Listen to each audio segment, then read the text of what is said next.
सबसे पहले आपको कैनरा बैंक की ऑफिशियल साइट ओपन कर लेनी है। canarabank.in डाल के नीचे मैं डिस्क्रिप्शन में लिंक भी दे रहा हूँ, आप वहां से भी इसे ओपन कर सकते हैं। तो इसे ओपन करने के बाद देखिए आपको यहाँ पे फर्स्ट टाइम क्या करना पड़ेगा। यहाँ पे आपको ऊपर 3 ऑप्शन देखने को मिल रहे होंगे, तो यहाँ पर आप देख सकते हैं यहाँ पे 3 ऑप्शन आ रहे हैं। ये आप देखिए, सबसे पहला log in to net banking का आ रहा, दूसरा न्यू रजिस्ट्रेशन का आ रहा, तीसरा आ रहा अनलॉक एक्टिवेट यूजर आईडी। तो यहाँ पे इन तीनों के लिए मैं आपको बता दूं, ये आपको करने सारे ही हैं, लेकिन सबसे पहले आपको कौन सा करना है वो मैं आपको बता दूं। सबसे पहले आपको इस बीच वाले पे न्यू रजिस्ट्रेशन पे जाना है, तो इस पे आपको सबसे पहले जाना पड़ेगा। तो चलिए मैं इस पे आपको चल के दिखा देता हूँ कि इस पे कैसे क्या करना है। तो मैंने न्यू रजिस्ट्रेशन पे क्लिक किया तो एक न्यू विंडो आपके सामने इस तरीके से ओपन होके आ जाएगी। तो इस तरीके से जब ये विंडो आपके सामने आ जाए तो यहाँ पे देखिए टर्म कंडीशंस आ रही हैं, इनको आप देख लीजिए, अगर पढ़ना चाहे तो पढ़ लीजिए। ठीक है, इसके बाद आपको यहाँ पर देखिए नीचे एक मिल जाता है आपको आई एग्री का, तो यहाँ पे आई एग्री आपको करना है। आई एग्री पे मैं क्लिक करता हूँ तो कुछ इस तरीके से एक नया पेज ओपन होके आ जाएगा, जहां पर आपको सबसे पहले एक मिल जाएगा 13 डिजिट का अकाउंट नंबर डालने को, क्योंकि कैनरा बैंक का अकाउंट नंबर 13 डिजिट का होता है। उसके बाद दूसरा आपको मिल जाता है एटीएम कार्ड नंबर डालने को।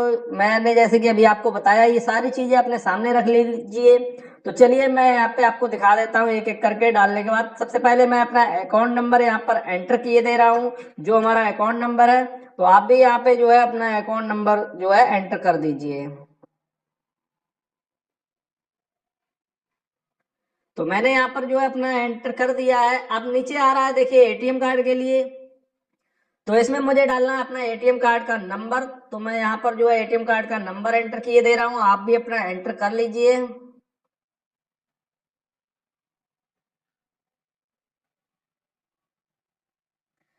तो मैंने यहाँ पर अपना एंटर कर दिया है। अब इसके बाद देखिए नीचे आ रहा है आपका मोबाइल नंबर, तो यहाँ पर आपको जो आपके अकाउंट में मोबाइल नंबर रजिस्टर्ड है वही नंबर डालना है। दूसरा मोबाइल नंबर अगर डालेंगे तो आप यहाँ पे एक्टिवेट नहीं कर पाएंगे। तो चलिए मैंने जो रजिस्टर्ड कर रखा है मैं वही अकाउंट नंबर यहाँ पर एंटर किए दे रहा हूँ।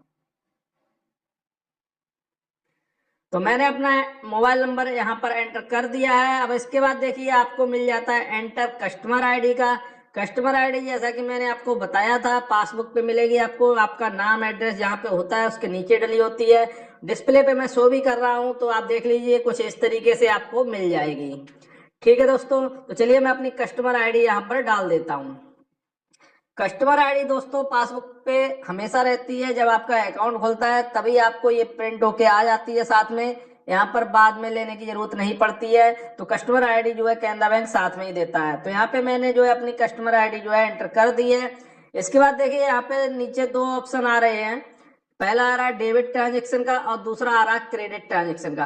तो देखिए यहाँ पे एक बात मैं बताना चाहूंगा, अगर आपके पास कस्टमर आईडी है तो यहाँ पर कस्टमर आईडी एंटर कर दीजिए, अगर नहीं है तो यहाँ पे लास्ट 5 जो ट्रांजेक्शन आपके हुए हैं उनमें से कोई भी एक ट्रांजेक्शन डाल दीजिए यहाँ पे डेबिट में, या आपने क्रेडिट किया है तो क्रेडिट में डाल दीजिए। इनमें से आप 3 में से कोई सा भी ऑप्शन चुन सकते हैं। इन 3 में से जरूरी नहीं कि आपको तीनों भरने हैं, इन 3 में से एक कोई भी आप चुन लीजिए। तो इसके बाद जो है अब आपको नीचे यहाँ पे मिल जाता है ट्रांसफर एंड इंक्वायरी फैसिलिटी का। तो आप यहाँ पे देख सकते हैं ये बाय डिफॉल्ट जो है टिक किया हुआ है, यहाँ पर आपको कुछ नहीं करना है। इसके बाद नीचे आ जाइए, नीचे आपको मिल जाता है आई एक्सेप्ट टर्म कंडीशन के लिए, तो यहाँ पे से आई एक्सेप्ट पे क्लिक करना होगा। क्लिक करने के बाद जो है थोड़ा सा नीचे और आ जाइए, इसके बाद आपको यहाँ पर मिल जाता है आई एग्री का, तो आपको यहाँ पर सिंपली करना है आई एग्री। तो यहाँ पर आई एग्री कर दीजिए। आई एग्री जैसे ही आप करेंगे तो कुछ इस तरीके से आपके सामने एक ओटीपी के लिए आएगा, आपका जो रजिस्टर्ड मोबाइल नंबर है उस पर एक ओटीपी इसने भेज दिया है, जो आपको यहाँ पर 2 बार डालना है। तो चलिए मैं देख लेता हूँ मेरे पास आया है या नहीं आया है ओटीपी। तो मेरे पास ओटीपी आ चुका है, तो मैं यहाँ पर जो है अपना ओटीपी एंटर किए दे रहा हूँ। नीचे भी देखिए ओटीपी री एंटर ओटीपी का बता रहा है, तो यहाँ पर ओटीपी आ गया। ओटीपी क्या मतलब 1 टाइम पासवर्ड होता है दोस्तों, आपको पता ही होगा। तो यहाँ पर देखिए मैंने ओटीपी ये दोनों जगह पे डाल दिया है। अब इसके बाद नीचे आपको मिल जाता है पहला सबमिट का, दूसरा कैंसिल का और तीसरा क्लियर का। अगर आपने ओटीपी गलत डाल दिया तो यहाँ पे क्लियर करके दोबारा से डाल दीजिए, और अगर सही डाला तो आप यहाँ पर जो है सबमिट पे क्लिक कर दीजिए। तो मैं सबमिट पे क्लिक कर रहा हूँ। सबमिट पे क्लिक करने के बाद देखिए यहाँ पर कुछ आपसे मांग रहा है, यहाँ पर देखिए आपसे मांग रहा है एंटर लॉगिन पासवर्ड। अब आपको यहाँ पर एक पासवर्ड बनाना है और उसके बाद जो है री एंटर लॉगिन पासवर्ड आपको यहाँ पे दोबारा डालना है। पासवर्ड के लिए देखिए नीचे यहाँ पे इन्होंने दिया हुआ है कम से कम आपको 8 कैरेक्टर का जो है पासवर्ड रखना है। यहाँ पर मिनिमम जो है 8 कैरेक्टर का यहाँ पर आप पासवर्ड बना सकते हैं। तो यहाँ पे चलिए मैं आपको पासवर्ड बना के दिखा देता हूँ। एग्जाम्पल के लिए मैं डिस्प्ले पे शो कर रहा हूँ, आप इस तरीके से बना लीजिए, बहुत ही ईजी है। तो यहाँ पर मैं आपको एक चीज बताना चाहूंगा, यहाँ पर जो है आप कीबोर्ड से डालेंगे तो यहाँ पर एंटर नहीं होगा, ये वर्चुअल कीबोर्ड जो आ रहा है इसके थ्रू आपको डालना पड़ेगा। तो यहाँ पर आप देख सकते हैं ये वर्चुअल कीबोर्ड आ रहा है, इसी में से आपको एंटर करके पासवर्ड डालना है। तो चलिए मैं पासवर्ड डाले ले रहा हूँ, उसके बाद आपको दिखाता हूँ आगे आपको क्या करना है। तो मैंने यहाँ पर अपना पासवर्ड डाल दिया है, इसके बाद देखिए नीचे आ रहा है सबमिट का, तो आपको यहाँ पर सबमिट कर देना है।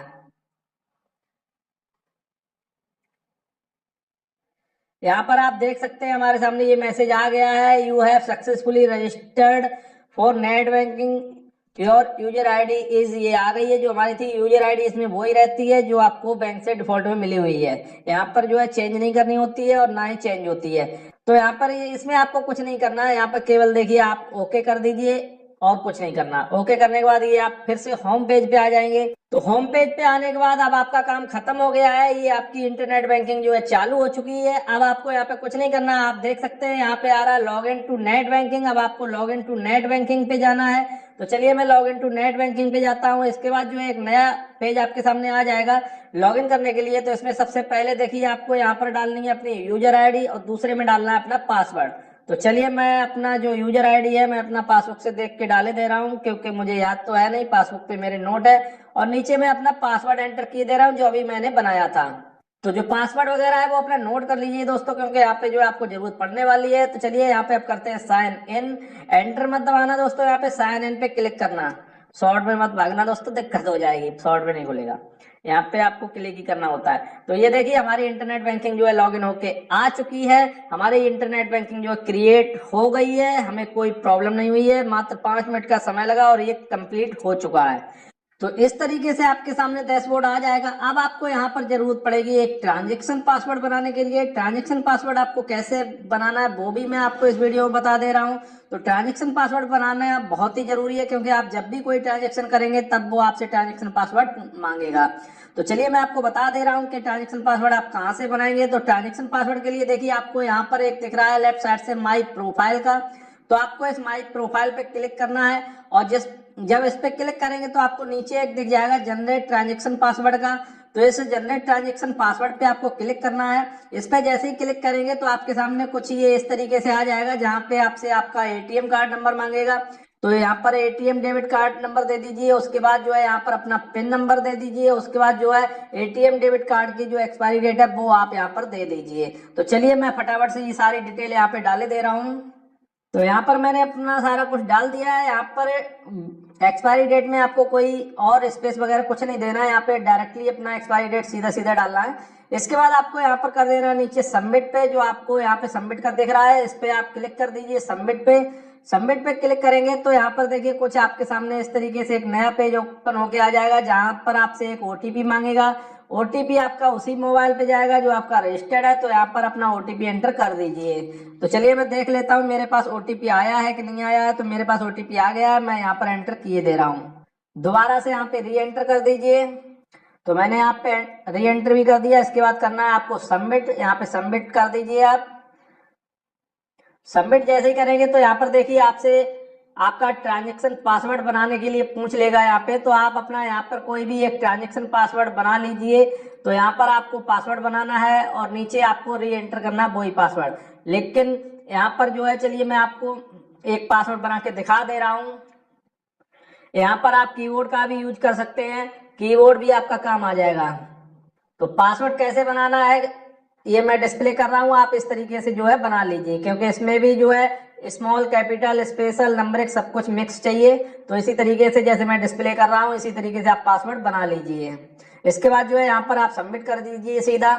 और सबमिट आप जैसे ही करेंगे तो यहाँ पर देखिए आपके सामने एक मैसेज आ जाएगा कि your transaction password has been successfully set. इसे आप नोट कर लीजिए अपने पास, आपका जो है ट्रांजेक्शन पासवर्ड भी बन चुका है।